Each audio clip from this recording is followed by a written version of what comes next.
Hello, everybody, and welcome to my Lunchtime Chat, which is sponsored by Our Black Hair Matters. And today we are discussing how to remain relevant in the fast changing hair care industry. And for those of you who don't know, the Concerned Beauty and Barber Professionals are hosting Industry Day on Monday, June 14th from 11 a.m. to 3 p.m. Eastern Daylight Time, which is a week from today. So make sure if you haven't registered, you can actually go to, what is it? politicsbeautybarber.org to register. But today we want to talk about this a little bit because I feel very passionate about what Tamara Johnson Shealy is doing with this particular organization. But today I have special guests. I have a panel of the authors, or most of the authors of the talks, who will be talking about a plethora of different topics. So what we're going to discuss today and hit on is the minimization of licensed professionals due to deregulation, the changing of expectations of customers and clients, and then why science is needed to elevate the industry, and much more. So before we jump into it, just in case you do not know who I am and are new to the platform, let me just take some time to let you know who I am. And I am Dr. Crystal Porter, and I am a hair scientist. And this is a live online broadcast platform dedicated to elevating the Black hair care industry and empowering consumers and hair professionals with education that is driven and backed by scientific research. And so, for those who have joined, thank you so much. Put your name in the chat because sometimes I cannot see you even if you add comments. So let me know who you are and where you're from. Also, let us know who you are. So if you are a hair practitioner, put in the number 1. If you are a consumer, put in number 2. And if you are a researcher or scientist, just like me, put in number 3. And also, please share this broadcast. Invite at least 5 people that you know who can benefit. Even though we're talking to hair professionals today about the industry and what can be done to elevate it, I want you as a consumer, because I do know I have consumers who are here. If you're a consumer, let us know what changes you want to see in the industry based on your personal experiences. Or if you are a licensed hair practitioner, let us know some of the concerns that you have, because that is really what the Concerned Beauty and Barber Professional, the group, is all about. All right, so before we dive in, just to make sure you are in the right place, if you are frustrated with the lack of information available to you when it comes to caring for your hair, or you wasted a lot of time, money, and resources just trying to figure it out on your own, you are definitely at the right place. And that is why we created the Our Black Hair Matters movement. And the last thing before we get started is we've put together a very valuable resource. It is the 3 biggest mistakes to avoid when caring for your curly hair. And to get it, you can go to OBHM, Our Black Hair Matters, the acronym consult. And then you will be able to get that free resource for you. All right, so let's jump into it and welcome our guests. Thank you so much for coming, guys. I know your time is valuable. I know you're preparing for the conference next week. So really appreciate you giving us like a snapshot about what it is that you're doing. So just to introduce everyone, I'm going to start from the top. We have Maureen Weiner here. Thank you and welcome. Thank you. Yeah, and you will be giving a talk about North Dakota professionals winning at the state capitol. So I'm really curious to hear what motivated you to talk about this. And then we also have Dr. Brenda Halsey, and she is going to talk about from the historian, our history is our legacy, which is awesome because I was on a live that Tamara actually did a few months ago, and she invited Dr. Tiffany Gill, and she's the one who wrote Beauty Shop Politics. And so that was really interesting. So I know you're going to have a wealth of information for that. And then we have Renee Hershkovitz. No, Renee isn't here. We have Gloria Sprager, sorry about that. And she is going to talk about the new 2021 customer licensing and educating. So that is going to be fantastic. And then last but not least, we have Danielle Slade and Why You Suck at Business, which is an awesome title. I'm really curious about that. Okay, but before we jump into all of that, I want to say this really was, I asked Tamara Johnson-Shealy if she would come on to promote it because I knew that it was coming up and I haven't mentioned anything about it. And she was like, oh, can we have the team on? And I was like, that would be great. So thank you guys for allowing this to happen. But I just want our viewers to really know what the Concerned Beauty and Barber Professionals group is about and what motivated you to want to become active. So let's start off with you, Maureen. If you can just share with us, what was the catalyst to really make you want to make a difference?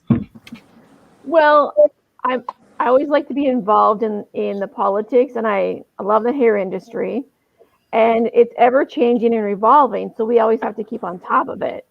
So I was drawn to that because other people are, doing something with it too. So I wanted to learn from them what they're doing, so what we could do here in even our home states. Awesome. And so you are from North Dakota? Yes. Yeah. And so do you find that the climate there or just the way you do things there is a little different than other areas of the US, and you feel that the representation is really needed from your perspective? Yeah. So we do need people within our industry to step up and to be a part of the politics, what's going on at legislation. And even though we're different, there's a lot of similarities as to what we can do and help each other out with. So yeah, there's differences, but there's a lot of similarities. Awesome. Yeah, I often think about the culture, right? So I'm here up north. I grew up here in the Chicagoland area. I went to school though for graduate school in Missouri. And even though it's not that far away, I mean, it's only like a 6-hour drive, but still the culture is really different. I'm like big city and it's like pretty slow and beautiful down there in Missouri, but I did feel the cultural differences. And I know sometimes the way you present things in a smaller environment is different than, how you need to tap into people if they're from a big city. Right, correct. And the way we do things here differently, we have to find that niche and how it works well for us. Right. Mm-hmm. So while I have you here, can you give us a little bit of, so without going into what you're going to talk about, but your perspective in terms of why it's necessary to talk about the strategies of how winning at the state capitol? Yeah, I think we need to just be precise in how we present ourselves at legislation, and we just need to have a team effort. We need to rally in the troops from other people within our industry. And it's important to present what we are presenting in a proper manner without being, all crazy about it. It's funny you say crazy about it. One thing that I can tell is when people are passionate, from whatever perspective they're coming from, right? So you have professionals who really feel the importance of what they do and they want to share it. And a lot of times it's just not based on a lot of data, it's based on emotion. Right. And we need to stay focused, and we need to, even though we have that passion and we're very, out there and we have strong feelings about what we're doing and we want to fight for our industry, we have to stay grounded and we have to present in a very professional manner. Yeah, absolutely. Thank you for that. Thank you. All right. So we have Dr. Brenda. And Hello. yeah, so you're the historian of the group, huh? Yes, I'm passionate about history, but what drew me to the Concerned Beauty and Barber professionals and politics, beauty and barber, was about legislation. In my state of Ohio, we're constantly have bills that come forth in our legislation, House bills and Senate bills that affect the beauty industry. Our barbers and cosmetology boards are now merged together, and there was a lot of things that's happening legislatively that my state is was fighting. I'm the president of an association of my state, and when I found out about Tamara's group of the politics, beauty, and barbers, that drew me to that because it was nationwide. And just as Maureen was saying, you have to get people together and mobilize in order to make some changes. If you are opposing some bills that they're being proposed, which are going to affect your industry, which is going to cause devaluing or deregulating, then you have to mobilize the cosmetologist, the barber, the industry all together to present an to oppose the bills or even propose a bill. But you have to have that togetherness. And so, as a president of my state, I was trying to mobilize my members and the members of Ohio, all the cosmetologists and barbers together, along with other beauty schools and barber associations, and to fight bills. Some of the bills that we've been fighting has been the fourth time now being entered. So we've opposed it each time, and it dies at the end of the year. It never gets voted on. So that's a good thing. You have to keep fighting. You got to keep up the fight. You got to fight the good fight. And being passionate about the history of our business, the cosmetology business, the beauty business, the barber business, um, is I'm just to the very beginning, of even in the 19th century, when cosmetology they were called beauticians then. They were hair culturists, and the history of the barbers that were first, even like African American barbers, their clientele was basically there was a white clientele. There's a lot of history in the barber business. They were sometimes preachers that turned to be a barber, but it enabled them to have wealth, to to, to gravitate and bring the people to a um, social and economical freedom. Um, the history of this industry is so vast. There are books, just like Dr. Crystal was saying about, we had a guest on the show, and her name was Tiffany Gill, that wrote Politics, Beauty, and Politics Beauty Shop. That book has so much information. As a matter of fact, one of the organizations that I belong to, national organization called the National Beauty Cultures League, is in that book because they were a group of cosmetologists that got together and they mobilized, and they had to fight in legislation back then, as we are still doing now. So the history has been mobilizing in order to have the freedom our industry is worth fighting for. Our history is our legacy. Yeah. Now, it's a couple more questions I have for you. One is, you are Dr. Brenda, so can you tell us what makes up the doctor? Okay. Yeah. How do you have that? I'm glad to, because in the Institute of the National Beauty Cultures League that started in 1936, they started an institute of education. Beauticians, as they were called then, or hair culturists, they wanted to um, have a sisterhood. They wanted a sorority. They wanted to be a part, because African American beauticians or hair culturists, they they didn't have a college education. Sometimes they were just barely had high school education. So the institute was started where you can go for get your master's, you can get your BA, your bachelor's of arts. The degrees are in the arts and science.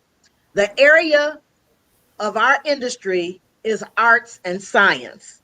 In a degree, it's the arts and science. And so you have 8 years, you can work towards your doctorate. So during during the time of the conventions, we would have our institute, which would last for a week, and we would go to these continuing education classes, which involved science, the arts, or the beauty of what we do, history, um, just a little bit of everything. There's bookkeeping, accounting, there's anatomy, there's hair cutting, there's just a lineup of classes. And so I acquired my doctor's through the National Beauty Cultures League Institute of Cosmetology. It is still going forth now today, where people from all over the country, we are several states joined together, and I'm from the state of Ohio. Okay. And then the other question I want to ask, and I need to go back to Maureen and ask her this question, but where are you at? Like, not everyone is practicing. So, and then we all have different, specialties, areas of specialty. So I was just curious about what your area of specialty is. I'm a My area of licensed specialty, me or Maureen? So you, and then I'll go back to Maureen. Dave, sorry, at the drawer. My I am in the specialty of hair replacement, and hair cutting is my specialty. Okay. I am now retired. I'm an advocate for legislation right now. Okay. So I fight the good fight and Awesome. continue in it and continue in it. Okay. And Maureen, I apologize when you were here that I did not ask when you had the spotlight on you. What is your specialty? I'm a licensed cosmetologist, so I do a lot of hair. I specialize in skincare. I worked with plastic surgeons and dermatologists for a lot of years, but now I'm back in the salon mainly, and I have two locations. One is working with the elderly, and then one is in a mall and it's very busy. And then I'm also the president of our state board of cosmetology. Awesome. Thank you for sharing that. Yeah, I think that's Yeah. for people to know. Yeah. So we did have some people join in. Hey, Andrea, nice that you joined. Taria's here, Renee is here, so thank you so much. Taria is, thanking everyone for the information that's being shared, so that's awesome. All right, so in going in order, Gloria, you are going to be talking about the new 2021 customer licensing and educating. That's going to be interesting. I know a little bit about what's going on in licensing, not as much as you guys, but I do know that it's more of, a lot of states are trying to deregulate and trying to say you don't need, or telling professionals who do hair that they don't need to have a license to do it. And so, I'm really curious about what motivated you to join the Concerned Beauty and Barber Professionals, and what is like the motivation behind your topic. Thank you. So my specialty is nails, skincare, and waxing. Okay, I don't do hair. when I went to school, my teachers, I started with nails first. My teachers did not do nails. They were cosmetologists who taught the class. There was no specialty nail teacher. I'm in Pennsylvania. Each state's laws are different. In Pennsylvania, we did not have a nail teacher's license. I am actually the first licensed nail teacher in the state of Pennsylvania, and possibly the only one, because we don't get a state board newsletter. Nobody looks at the state board website.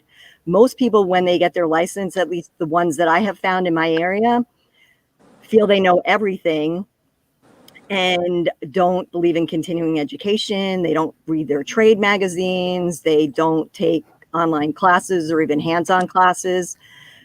So because I got such a poor education and had to spend a lot of money afterwards, I became an educator. So I also educate for one of the nail manufacturers as well, and I do hands-on workshops. I volunteer at our vocational school, helping motivate other students and sharing my knowledge. In fact, in our state, because of COVID, a lot of people were concerned. So the new client is more concerned about sanitation and disinfection than ever before. So I've gotten a lot of new clients who want that elevated experience. And I've always educated my customers about proper sanitation and disinfection to let them know why my salon and where I work is different from some of the other salons, like the walk-in salons. Now, in our state, when I started my own, I had a nail and tanning salon when I first started. Aesthetics came later. The walk-in salons were starting, and everything that I was reading in my trade magazines and all the classes I was taking, they were telling me to set myself apart from everyone else.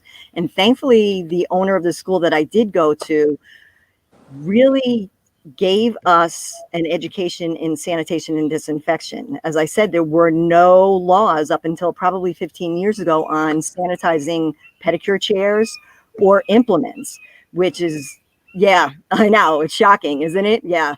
And even to this day, people are still using those barbicide little jars for their tools. And in our state, the law, you have to take the implements, scrub them, and then put them in a tray like a doctor would use and immerse them for 10 minutes, rinse them, and dry them and store them. And most people don't even realize that. I've worked in other places where I had to institute the proper sanitation and disinfection methods. So that's what motivated me to join the Concerned Barber and Beauty Association, because of legislation that isn't, our inspectors are usually retired police officers who go in with a 10-item checklist. They don't even know what they're looking for. They don't know to look for MMA, which is the dental acrylic that is taken off the market, but a lot of salons still use. They don't know enough to, see those little jars and realize they're not sanitizing their implements properly.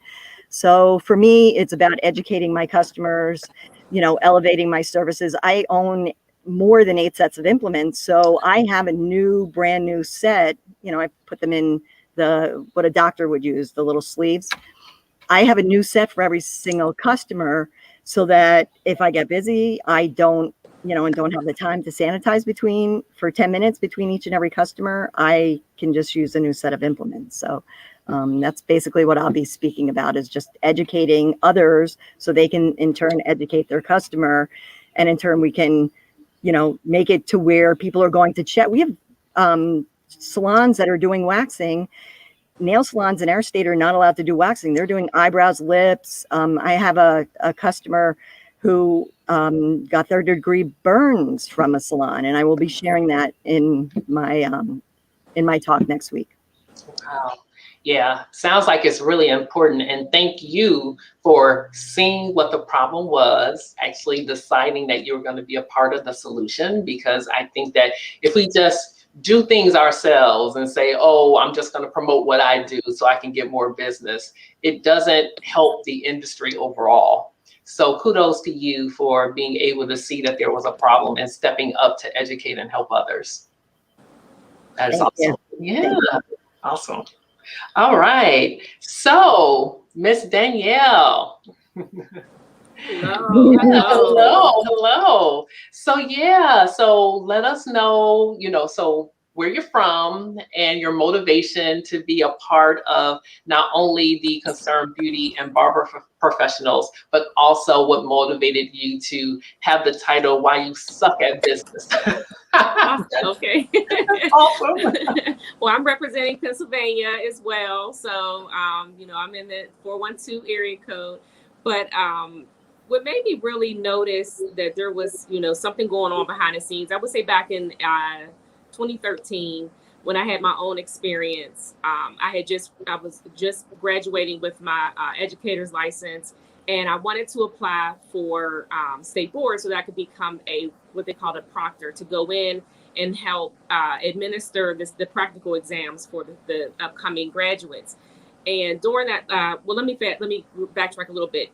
I actually fell in love with state law as I was in school, because the way it was taught to us, it was such an important part of our curriculum that I just started to really enjoy learning about, the state law and just different things we had to do to pass state board. And I would find myself helping my fellow classmates.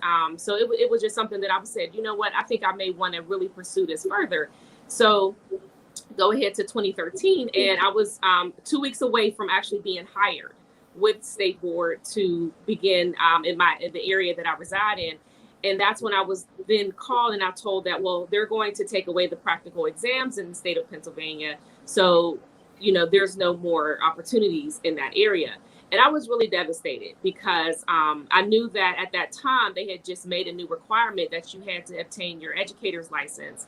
You couldn't just have a cosmetology license to hold that position. So that was one of the reasons I went to get my educator's license. And so it was very devastating. I really felt like the wool was the rug was just kind of snatched from up under me. And I started, and so that was kind of the first time that I really noticed that there was something bigger than what we were seeing in our cosmetology schools. And shortly after is when I met Tamara, and I was listening to her message, and I said, you know what, I have to be a part of this, because these are issues that we're just not aware of in our industry. House bills, Senate bills, just different things, deregulation. I had no idea about any of these things. It's just not talked about during that time. It wasn't taught in school. And, most hairstylists, we're pretty much just focused on our day in, our day out activities. We do our hair, we do our, whatever services we offer. That's what we pretty much focus on. And here was this woman that, was coming, screaming loud and sparing not, I should say, about the changes that were greatly affecting us. So I just had to become a part of that movement.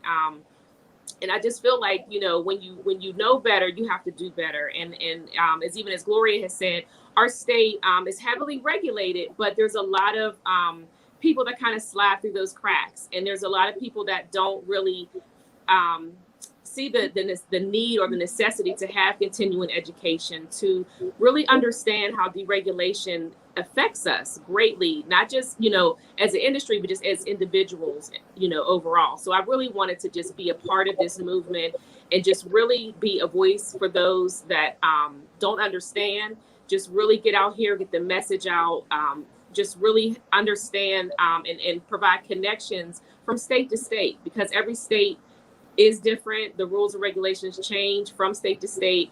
And also, I think the mindset of professionals change from state to state.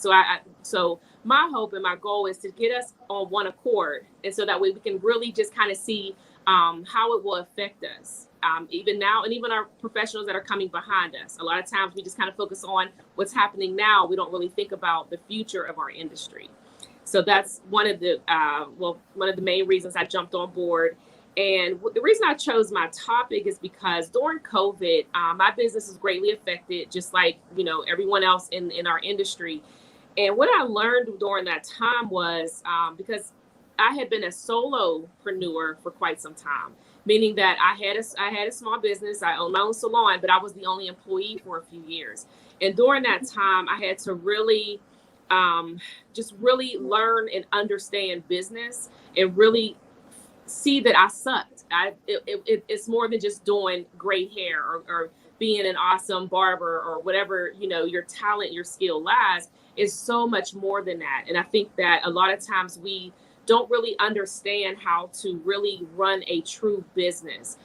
And because I had adopted certain practices and I really implemented a lot of online systems, I was able to not only, sustain my business, but we survived the shutdown as well. And we just celebrated 6 years, which is awesome, this past April.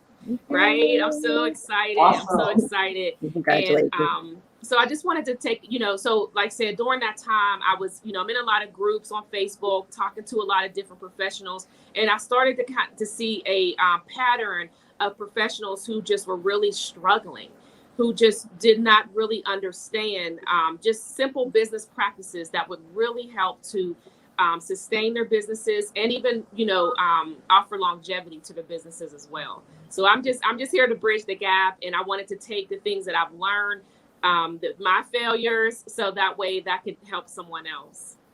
Wow. I wasn't sure where that title came from. I'm glad you elaborated on that, because my way of thinking was, you've been observing some changes and people suck, but you actually turn it up on yourself and you felt like you sucked at business, and how you had to educate yourself and how you want to elevate others so that the industry can benefit from your experiences. That's awesome. Absolutely. And the title is catchy. It's like, wait a minute, what you mean I suck at business? Exactly. So I wanted to grab attention because, there's so much information out here now. And there's, but I wanted to make sure that I had a title that was attention grabbing. And it was also very true. It was, it rang true in my life, because I had to acknowledge and admit that I sucked at business so that I could move forward and, and continue on.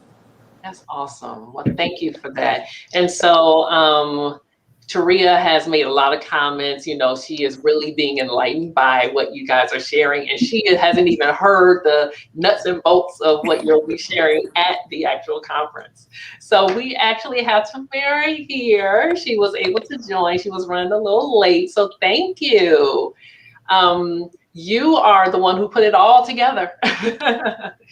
The event. And so, it sounds like it's going to be fantastic. I know we don't have Renee here, and she's going to talk about the truth behind deregulation in Minnesota, but I still wanted to let people know what is going to be discussed, because I feel very passionate about what you're doing. And it's so funny. So we did a replay last week, and it was the one of the one-on-one interview that we did when you were a guest last time.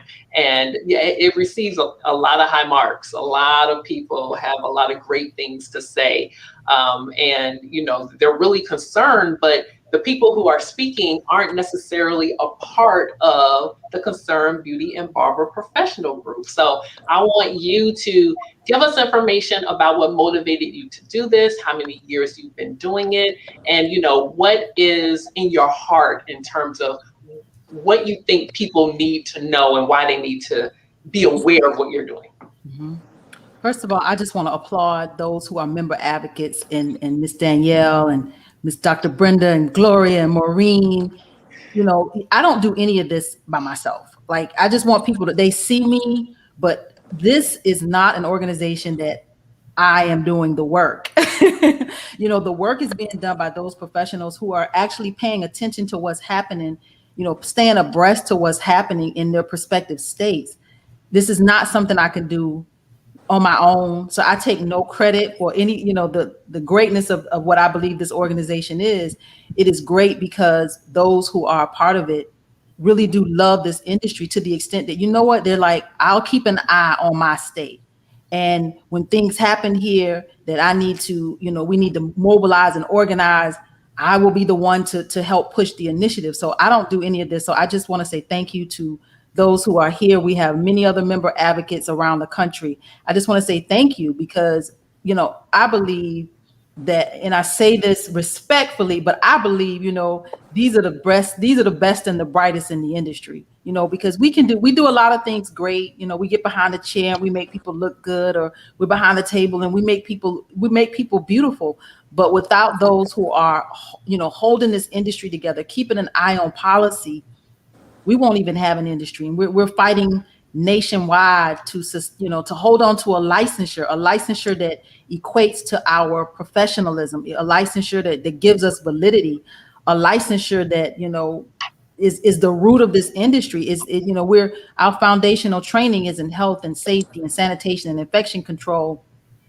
We're touching people daily, in this COVID season, all kinds of things are happening. So I just, again, I take no credit. I have to keep giving credit to those who are member advocates of this organization.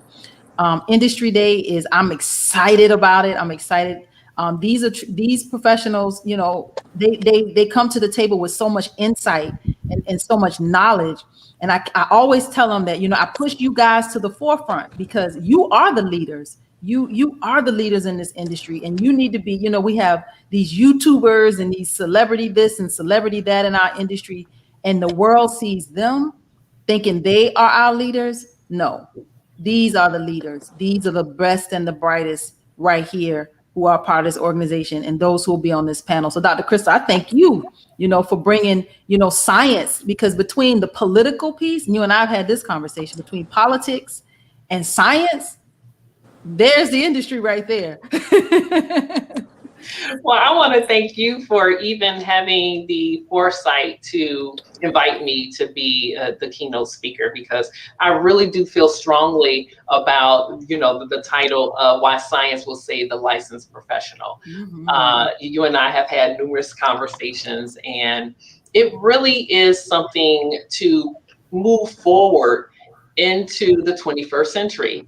I think the industry for too long has been stuck in, 20th century ways, so I haven't seen a lot of advancements in terms of incorporating some of the knowledge that we have in science that will aid the professional. I don't think anyone really takes advantage of it. And there are a lot, as you said, there are a lot of YouTubers and people on social media who have all these buzz terms that resonate. And they have, the charisma, and they are able to connect to the viewer, and, ratings go up. But when people talk about science, they're just talking. They're not really walking the walk that needs to go along with the talk. And so it is my mission to make sure that I can help those who are passionate and conscientious, who want to be a part of the solution in this capacity. I want to give them the background and the information and the pathway towards doing just that, because I see that me as a scientist, I don't have the resources that you do as a professional to be able to reach out to the masses to collect the data. And so it's very important for me to be able to collaborate and partner with a lot of practitioners, but it takes a lot of education to get to the point of, me feeling confident that, they have been trained and have gotten the fundamental knowledge to be able to start helping with research. So thank you for giving me the platform to be able to do so. Mm-hmm. Oh, absolutely. We're honored to have you. Thank you. I appreciate that. Yeah, so I want to talk a little bit more about, so after you give people the information that they need at this conference. Oh, and for those of you who don't know, I mentioned it earlier, but you may have come later. We are talking about the Beauty and Barber Industry Day that will be held next week. So next Monday on the 14th, and it runs from 11 a.m. to 3 p.m. Eastern Standard Time. And so if you don't know, you go to politicsbeautybarber.org in order to sign up. But I want to know what your goal is in providing those who come with the information, trying to mobilize them to work towards elevating the industry, which is why, it's aligned with what I do.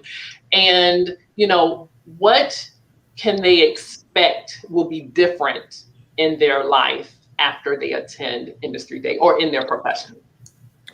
Well, I'm hopeful that this will be an awakening for the industry. I'm hopeful that they will realize that, we have to organize with our efforts, and we have to be unified in our approach. So I'm hopeful that when this conference is over, professionals realize that we have to come together. Every industry, is, your doctors, your lawyers, your realtors, every legitimate profession, industry, they really are much more organized than we are. And one thing that we're taught in school, which is a detriment, it's good and it's bad, but I think it's a detriment that we're taught to compete. And this competitiveness that lives inside of us as beauty and barber professionals has really been to our detriment. I'm going to present, I always do an industry report, and I'm going to present what happened in 2020. I can give you guys, a little bit that I can tell you there was over 600 bills in 2020 that in some capacity had, the mentioning of our industry, whether it be cosmetology, aesthetics, nails, and barbers across the nation. There was 600 bills. What do we do with that? That's a lot of legislation being initiated that beauty and barber professionals have absolutely no clue about. I think one state, I want to say Mississippi, has so many, it was ridiculous. And we don't have anybody in our organization representing Mississippi. So when all of this is happening in Mississippi, we don't have the infrastructure to even engage in a conversation with other professionals or even engage with legislators. First, we have to engage with each other. What do we want our industry to look like? Because we're not making decisions for ourselves. Legislators and those who have a vested interest in the monies that come through our industry, they're making decisions for us. And we're giving away our power. We're giving away our whole industry by not being engaged and involved and organized. So going back to your question, what I'd like to see is I'd like to see us realize the impact we can have on policy if we really become organized as an industry. Yeah. So we have Michelle Webb on here. She says, "Good afternoon, my fellow beauty industry professionals. Great conversation. I need a t-shirt to represent my organization." So awesome. Tracy Bond is here. She says, "Keynote, congrats, Crystal Porter. That is dream work. Kudos. Our hair care futures need to discover your data, knowledge, share for applied science or practice. Thank you." And then Michelle also says, "I know the perfect person in Mississippi." So awesome. Have that. Awesome. Yeah, so you mentioned about competition. And I have to be very transparent because when I left industry, so people may not know my background, but I've had over 20 years in the industry. I got my start at Unilever, but majority of my time in industry was at L'Oreal for over 10 and a half years. And we were very spoiled with our little, niche team in Chicago. So we were a part of a little hub, the L'Oreal Institute for Ethnic Hair and Skin Research.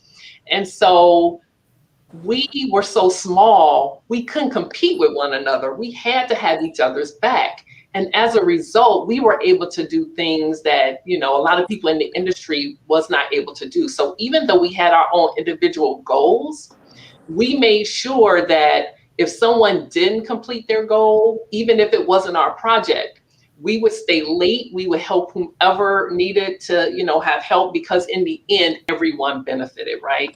And so I kind of feel the same way. So I was a little disappointed when I first came out of industry because I was in this great environment where we shared and supported one another.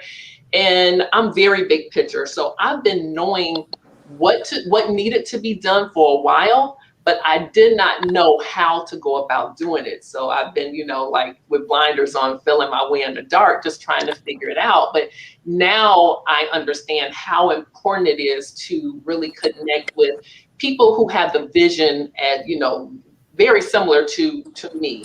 And so I knew earlier on that it would be important to touch, other professionals who are in the industry. But when I went and, introduced myself and told them about how I wanted to collaborate, everyone looked at me with, a side glance and was like, "What you doing?" And "I don't know you." And I would tell them, I was like, people are coming to me because they want help. And so I'm trying to figure out who I can send them to. So I'm trying to establish relationships, and I don't do hair. And so people want to look and feel beautiful. So that connection is really important. And at first, no one would be interested in anything that I had to say. And it wasn't until I started going to a lot of trichology conferences or events that I found people who became more educated. So in case you don't know what trichology is, it's an area of hair science where usually cosmetologists learn more in-depth information about diseases of the hair and scalp. And so if you have hair loss, if you go to someone who is very knowledgeable and who has a good foundation and who collaborates with dermatologists, then it's important for you to connect with them if you have these problems, if you can't see a physician in particular. So I say all that to say that that is my niche. My niche is those who became educated and realized, ooh, what they taught us in Milady, that ain't enough. I need to know a little bit more. And so I resonate with them because they see the importance of really wanting to do more in the industry, especially since their fingertips are in the heads where all the data is that I need as a scientist. So that is really why I'm doing what I'm doing. I'm able to actually make some advancements in connecting and also making a difference so everybody benefits.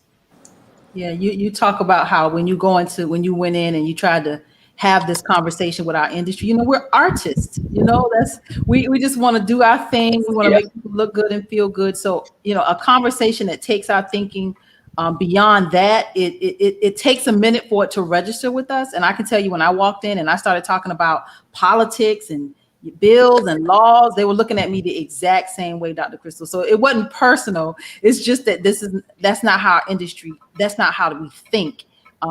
That's just not on the forefront of our brains. It's something that we tuck in the back and we'll deal with when we have to. We don't talk about politics and religion, and we don't really get into a whole lot of science. So, when you were talking, they didn't know. I know they treated me the same way. And I'm sure the member advocates can speak to that as well. Going out, trying to share our efforts. How do they respond to you, Danielle and Dr. Brenda and Gloria, Maureen? The same way. A lot of, as far as deregulation, a lot of professionals, that I have spoken to and seen, they don't really see an importance to it. They don't really understand how it will greatly affect them. So they're just like, well, oh, I don't care. I'm tired of renewing my license, or, but they, like I said, there's this lack of understanding and education in that area. Exactly. Trying to explain it, you have to keep pushing and pushing and talking to them. Sometimes it feels like you have that expression, blue turning blue, but you keep doing it. You have to keep doing it, and eventually, some of them hear you. You just have to each one, reach one, teach one, so that when they get it, they can tell it and mobilize. That's when it really happens, when they mobilize. You don't want to be the person in the industry that wonder what happened when somebody was trying to tell you. They say that there's 3 different types of people: those that watch what happens, those that make things happen, and those that wonder what happened. We're in the making things happen. To them, if they would heed, they would be able to do better and pay attention and appreciate the devaluing of our profession. You don't want that. You got to go beyond. So we just got to keep doing it, keep talking, keep reaching. Yeah, and it comes down to education also. And the more we can educate them in what's going on, and to inform them about the bills or whatever's coming to legislation, the more that we can educate them and make them aware of that. Sometimes we get the response that they don't care, let the license go, no big deal. But then there's a lot of them that are like, wow, we didn't know what was going on. We didn't know this was happening. Tell us more. And so reaching out and really getting the education out there is very helpful.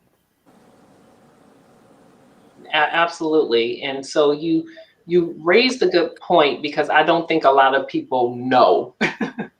And I did a poll about, it has been about a year now. And just on social media, I wanted to know how many consumers really care about that issue. And I was a little surprised. I thought the majority of the people who were polled were going to be like, oh yeah, we really care about having a professional who's licensed. I really thought that that was going to be everybody basically. And I had about 80%, so of 20, I'll say 20% of the people who I polled were like, it doesn't matter. It doesn't matter if they're licensed.